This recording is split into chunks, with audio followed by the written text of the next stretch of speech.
যোৱা 19 তাৰিখে এই কোকৰাঝাৰৰ কাৰিগাঁও অঞ্চলত হোৱা এটা ভুৱা বাতৰিক লৈ সৃষ্টি হোৱা গোষ্ঠীগত সংঘৰ্ষৰ ফলত যি মানে বিশেষকৈ আমাৰ আদিবাসীসকলক সাঁওতাল জনগোষ্ঠীৰ আমাৰ আদিবাসীসকলক যি মানে টাৰ্গেট কৰি তেওঁলোকৰ ঘৰ জ্বলোৱা হ'ল। ঘৰ জ্বলোৱাৰ পিছতে তেওঁলোকক আনি ৰিলিফ কেম্পবোৰত ৰখা হ'ল আৰু সদ্যহতে এইখন কেম্পত যোৱাকালি আনি তেওঁলোকক ৰখা হৈছে। ইয়াত আমি পৰ্যাপ্ত ব্যৱস্থা আমি দেখি পোৱা নাই আৰু আজি এইখিনি মানুহে কিয় আপোনাৰ শিবিৰত থাকিবলগীয়া হৈছে প্ৰশাসনৰ গাফিলতিৰ কাৰণে।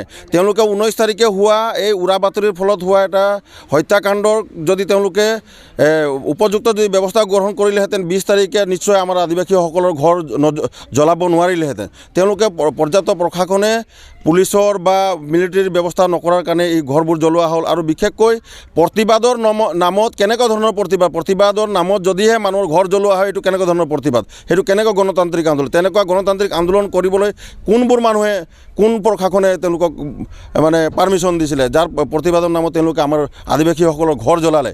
তাৰ কাৰণে আমি ধিক্কাৰ জনাইছোঁ, প্ৰশাসনক ধিক্কাৰ জনাইছোঁ, অসম চৰকাৰক ধিক্কাৰ জনাইছোঁ, বিশেষকৈ অসমৰ মাননীয় মুখ্যমন্ত্ৰী হিমন্ত বিশ্ব শৰ্মা ডাঙৰীয়াক ধিক্কাৰ জনাইছোঁ। তেওঁ গৃহ বিভাগৰ একেবাৰে মানে লেকাম নাইকিয়া, খালী মানে মানুহক বিভিন্ন অপপ্ৰচাৰেৰে তেওঁলোকে গ্ৰেপ্তাৰ কৰিব জানে, কিন্তু য'ত কাম কৰিব লাগে তাত কাম কৰিব পৰা নাই।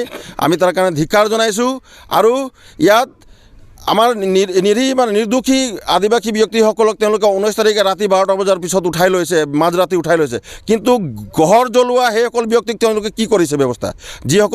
যিসকলৰ প্ৰৰোচনা, যিসকলৰ উচতনিত আমাৰ আদিবাসী ৰাইজৰ ঘৰ জ্বলোৱা হ'ল, সেইসকল ব্যক্তিক তেওঁলোকে এৰেষ্ট কৰিলে নাই। তেওঁলোকে কিয় এৰেষ্ট কৰিব পৰা নাই?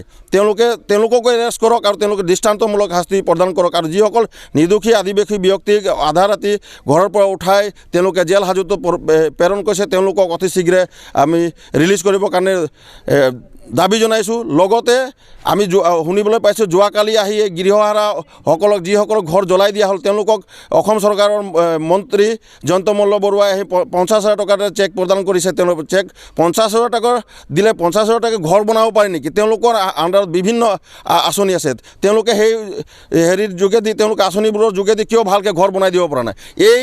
এই মানে এনেকুৱা ধৰণৰ মানে গাফিলতি বা এনেকুৱা ধৰণৰ মানে আমাৰ প্ৰতি থকা হীনদেৰী ভাৱ আমাৰ জনগোষ্ঠীটোৰ কাৰণে তেওঁলোকে কৰিছে নেকি? তেওঁলোকে 50,000 টকাত মানুহে ঘৰ বনাব পাৰিব নেকি? তেওঁলোকে কিয় অসম চৰকাৰে বা BTC চৰকাৰে তেওঁলোকে ব্যৱস্থা গ্ৰহণ কৰি অতি শীঘ্ৰে তেওঁলোকৰ বিভাগৰ দ্বাৰা তেওঁলোকে ঘৰ বনাই দিব পৰা নাই? তেওঁলোকে 50,000 টকাত কি কৰিব? আজি তেওঁলোকে 50,000 টকা দিলে হ'ব নেকি? তেওঁলোকে যোৱাটো সময়ত তেওঁলোকে খেতি কৰি 1 বছৰৰ কাৰণে যি ধান চপাই থৈছিলে, যি তেওঁলোকৰ ঘৰত মানে সম্পদবোৰ আছিলে, সেই সকলোবোৰ জ্বলি গ'ল। সেইবোৰৰ ব্যৱস্থা কোনে গ্ৰহণ কৰিব?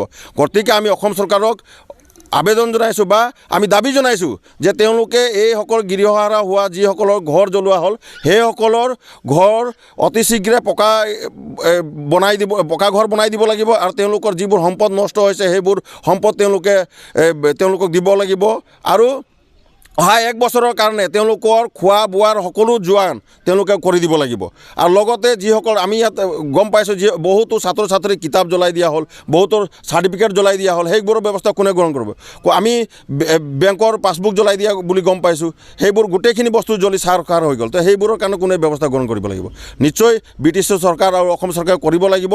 যদিহে অনাগত দিনত তেওঁলোকে এইখিনি ব্যৱস্থা গ্ৰহণ নকৰে তেনেহ'লে তেওঁলোকে তীব্ৰ প্ৰত্যাহ্বানৰ সন্মুখীন হ'বৰ কাৰণে সাজু থাকিবৰ বাবে আমি সদৌ অসম আদিবাসী ছাত্ৰ সন্থা কেন্দ্ৰীয় সমিতিৰ তৰফৰ পৰা তেওঁলোকক সকীয়াই থৈছোঁ। তেওঁলোকৰ যিটো কাম হয়, চৰকাৰৰ যিটো কাম হয় সেই কাম কৰক, নহ'লে অনাগত দিনত তেওঁলোকে তীব্ৰ প্ৰত্যাহ্বানৰ সন্মুখীন হ'বৰ কাৰণে সাজু থাকক।